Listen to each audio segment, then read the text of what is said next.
Hey, what's up you guys, it's Caboose XBL bringing another Batman Arkham Knight video, and today we're going to be talking about all the details for the Season Pass DLC in Batman Arkham Knight. At least all the leaked details for the DLC for Batman Arkham Knight. Now, what I have here in front of me is a Reddit post by user FalconBox, so shoutouts to him for creating this very organized post of all the leaked DLC so far for Batman Arkham Knight. Now please do note that everything he has listed here is not all the DLC in the game. There is some DLC that we don't know about. For instance, he doesn't have the Michael Keaton Batsuit and the Tim Burton Batmobile listed here. So there's plenty of surprises that Rocksteady still has left in store for us, and I am very glad about that. I'm glad that everything didn't get leaked, and there's still some stuff for them to reveal and have us be excited about down the road. With that said, let me read this Reddit post by user FalconBox about all the leaked details for Batman Arkham Knight's DLC. Starting off, of course, we have the Batgirl A Matter of Family DLC, and then there is the Season of Infamy. Now, for those who don't know what the Season of Infamy is, this is how it goes. It's you play as Batman in all new story missions featuring legendary supervillains invading Gotham City with new story arcs, missions, and gameplay features. Now, he continues on to say, digging through the files shows that the villains are Killer Croc, Mad Hatter, Black Mask, Mr. Freeze, Ra's al Ghul, and Prometheus. Now, what I've heard about the Season of Infamy is that it's basically going to be an expansion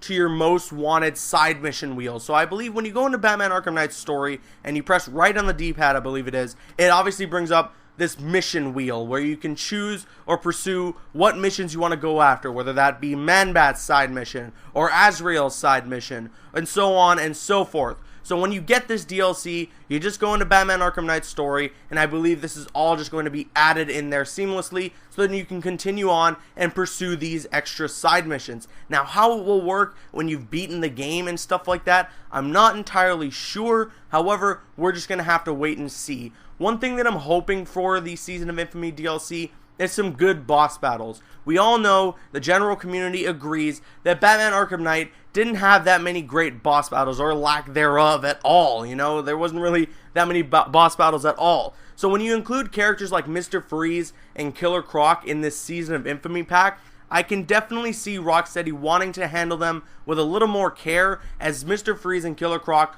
are known to be some of the coolest boss battles in video games. Killer Croc's from Arkham Asylum being super intense, and Mr. Freeze's from Arkham City being overall one of the most awesome, intense, cool, creative boss battles for a video game. It's definitely up there in my favorites for any video game ever. So yeah, I really hope that including all these characters like Killer Croc and Mad Hatter and Black Mask, of course Ra's al Ghul, and new to the series Prometheus, that they're going to handle them with care and respect, and make sure that these aren't just side missions or DLC that you'll forget about a month down the line.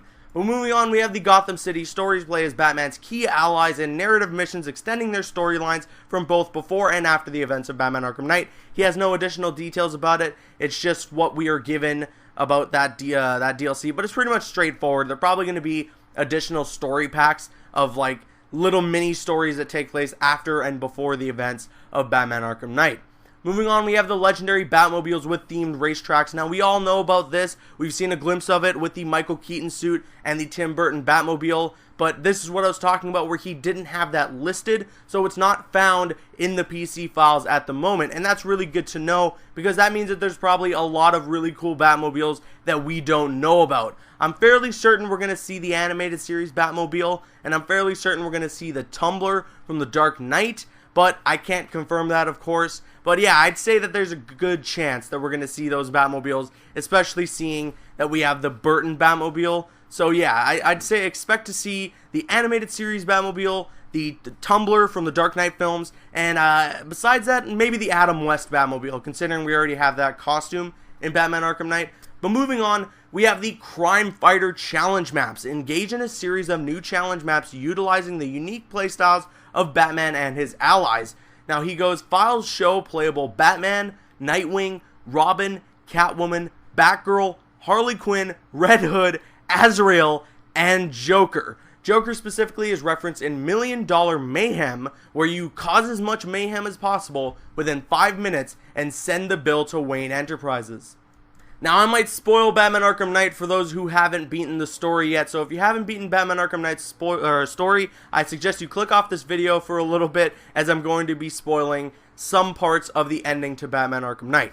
3, 2, 1. So what I think $1 Million Mayhem is going to be, and a lot of you might just sigh in disgust about this, is that it's probably going to be the Joker mobile that we saw at the end of Batman Arkham Knight's story when we were playing as the Joker. It's probably just going to be us in the Joker mobile causing mayhem around the city and trying to do as much damage in that 5-minute time frame. From what I've heard, there's a 3-star system, 1 star being I think $250,000 worth of damage, 2 stars being $500,000 worth of damage, and then 3 stars being $1 million worth of damage. It sounds like it's fun enough and creative enough for people to want to get a really high score and do as much damage as they can, just destroying everything in the Batmobile. At least it will make the Batmobile feel like a complete force of nature where you could just do anything with it and there are no limits and no holds barred. But I know some people out there might be a little upset that it's probably just going to be another Batmobile thing in Batman Arkham Knight. Personally, if it's handled well, I think we're going to enjoy it. But besides that, I'm really excited for this challenge map stuff. Now, I'm just hoping, and I'm really crossing my fingers, that these challenge maps aren't completely locked behind a paywall. I'm hoping that there's going to be some sort of update that incorporates free challenge maps for those who don't want to spend the money for DLC or for the season pass. So Rocksteady, if you're listening, provide to the full community, give them those challenge maps so that not only people who pay money get to have that experience. With that said, let's move on to the character skins in Batman Arkham Knight. Now, like I said, not everything that they found in these files are going to be all the skins and stuff that we're seeing in Batman Arkham Knight. There might be some more that we don't know about, but this is what he found in the files. The first appearance skin, which of course we've already seen, the Alex Ross skin, the Batman the Animated Series skin, so excited for that, the Batman Beyond skin, which is a PC exclusive at the moment, the Blackest Night skin, the classic TV series Adam West skin, which we see right now is a PlayStation 4 exclusive,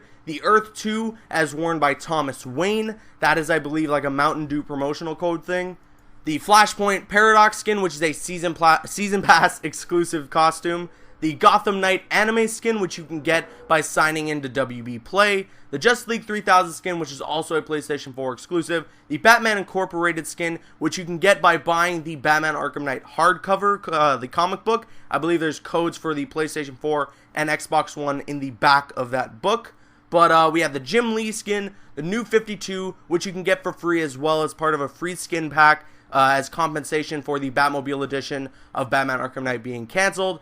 The 1970s blue suit, which we saw revealed just a couple days ago. The Dark Knight Origins suit, which we also saw revealed. The Dark Knight Returns, another PC exclusive at the moment. The Zur-N-R skin. And then he lists here the Bruce Wayne Unmasked skin. But I think he might have got confused in the files seeing that because the Bruce Wayne Unmasked thing is just a character showcase. So I think he might have got a little mixed up there and put it in the Batman skins section because he might have thought that seeing that among all these other costumes meant that it was just another costume, and maybe it is. However, I'm pretty sure it's just a character showcase for us to view.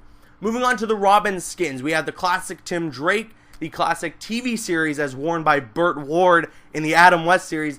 That's gonna look freaking hilarious side by side the Adam West Batsuit. Then we have the Damian Wayne skin, which I'm pretty excited to see. The 1 year later Robin skin, which we saw revealed, and then the New 52 Dick Grayson, as I mentioned, a part of the free New 52 skin pack. Now, Nightwing seems to be getting the short end of the stick, but let me read the skins that he has here. He has the classic skin, and then the New 52, as what I mentioned again, as part of the free New 52 skin pack. So, yeah, he kind of is getting the short end of the stick. Now, when it says classic skin, I don't know if that's referencing his Arkham City suit, or if his original classic skin. But if it is referencing his original classic skin, that'll be pretty good. That means he's getting more than just 2 alternate costumes. Now, moving on, the Catwoman skins, we have the 1990s long Halloween suit, which we saw revealed as well, and then the classic TV series as worn by Julie Newmar in the Adam West series, which is a pretty darn cool costume. I don't know why I'm talking like that. But moving on, the last character skins is for Batgirl. She has the Bruce Timm costume, the classic TV series costume, and then the new 52 costume. Now, this new 52 costume is not a part of the skin pack. It's definitely going to be something sold separately for the season pass owners and just as a separate DLC. Now, the last thing he mentions in this post is that all pre-order bonuses will be coming to the season pass, like the Harley Quinn and Red Hood story packs, the prototype Batmobile, any Wing Tech booster packs, and all that stuff that you see as pre-order bonuses online will all be coming to the season pass and be sold separately as DLC for Batman Arkham Knight. But with that said, let me know what you guys think of all the season pass DLC details for Batman Arkham Knight. I want to hear your thoughts in the comment section below. I'm CaboosXBL. Please follow me on Instagram and Twitter and like me on Facebook. Those links are in the description. Like, favorite, comment, and subscribe. See you guys later.